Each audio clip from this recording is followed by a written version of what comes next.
Well, in the history of the medium of television and the world of entertainment, few stars have shined as brightly as the late, great Johnny Carson. As host of The Tonight Show for nearly 30 years, Carson influenced generations of performers. Even since his passing in 2005, he is still revered and respected by so many.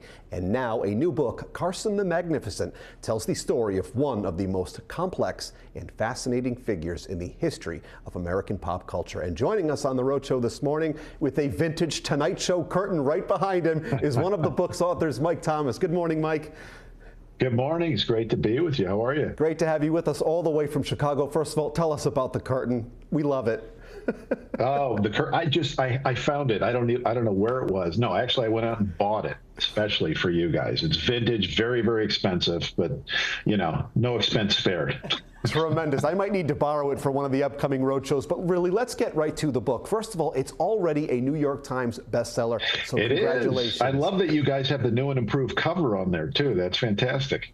What does that mean for you? Yeah, it landed on the list shortly after debuting on November 5th, so we're very pleased about that. And the reviews have been tremendous so far, and the media interest, I mean, I really couldn't ask for more. And I'm so happy also for my late pal, Bill Zamy, who wrote most of this book. I finished it for him, but I think he would be thrilled that it's finally out there in the world. Well, as I told you, I was a big fan of Zamy's work, and I'm a huge fan of yours as well. So let's talk a little bit about how this project unfolded. As I understand it, Carson granted Zamy an exclusive interview to work on this. But then as it started to unfold, obviously Carson passed away, and then Bill Zamy passed away, and then you jumped in to complete this. Can you talk a little bit about that process and really what it was like for you, Mike? Yeah, I mean, the book started out, it grew out of a magazine piece that Bill did for Esquire. It was a profile of Johnny in retirement, and that was in 2002. Johnny loved that so much, and he had opened all kinds of doors for Bill to interview people for that piece, that when Johnny died in 2005, Bill got the contract to do a Carson biography, an outgrowth of the piece. And of course, all those doors were still open. Johnny had talked extensively with him already, and so he was able to use some of that. So Bill toiled on this for, starting in 2005, so about 8 years. And then he got cancer in 2013, and everything just stopped. I mean, it was all he could do just to survive. And that he survived for about 10 years, but the book was shelved all that time. About 3-4 months, I'd say, after Bill died in early 2023, his former editor, who now happens to be the CEO, president of Simon & Schuster, John Karp, reached out to me, and long story short, came back and said, how would you feel about trying to finish this book?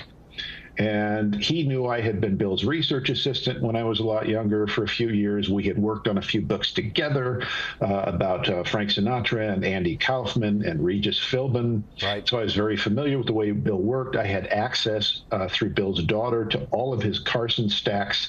And so I started going through those. I read Bill's manuscript that he had written, which was already very polished. And I said, you know, John, I have plenty here. I'd like to take a stab at this. And really, Carson was truly an enigmatic, a complex individual, wasn't he?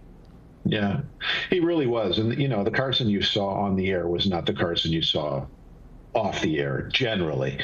He was the coolest cat on the air, and he was always funny and ready with a quip and a great conversationalist. Off the air, he was a very interior guy. He liked to spend time alone. He was fine not working. I mean, he loved his tennis and his cards and going out to dinner, and especially in retirement, he loved that sort of stuff. But yeah, Johnny could also be colder and crueler in real life than he ever was on the air. And it's funny, he almost revealed more of himself in a weird way on the air than he did off, unless it was to, real close friends. He would reveal himself in dribs and drabs through monologues and through conversations with guests. But he was always kind of hiding in plain sight, which is kind of appropriate considering he started out as a magician and maintained a lifelong fascination with magic. Right, and I love the title Carson the Magnificent, really typifying the fact that he had that love of magic, and of course Karnak the Magnificent as well. Yeah. Just a special title. Really, Mike, we'll never see another star of Johnny's magnitude, will we? Especially with the way we consume media now. I don't think so. Not a TV star, certainly no late night star. It's just too fragmented, as you know, the marketplace. I mean, Johnny at his height was drawing about 17 million viewers a night, which is almost 10 times what the top rated late night show gets today. I mean, it was a communal experience too, because people weren't taping the show. It was appointment viewing. I mean, that said a lot, but there's something to be said for the fact that everybody was in one place watching the same guy night after night after night. And there was this strong emotional connection with him as a result, and they could all talk to each other about what had happened to Carson. I always think like somebody like, maybe Taylor Swift is the closest to that sort of communal experience, but you have to go to one of her live shows in general, to sense that. Carson put people to bed every night, night after night. So especially if you're of a certain generation, that emotional bond never goes away. Well, the book really is appropriately titled. It is magnificent, and it's been great to meet you and to do this with you, Mike. And really, if you ever want to write a book that is guaranteed to sell 0 copies, you can write my biography. How about that? As long as you pay me big bucks, I'll do anything, man. Thanks, Brennan. I guess it's not going to happen then. Thanks again, Mike. If you would like to learn more all about Carson the Magnificent, we've got links posted right now at roadshow.com.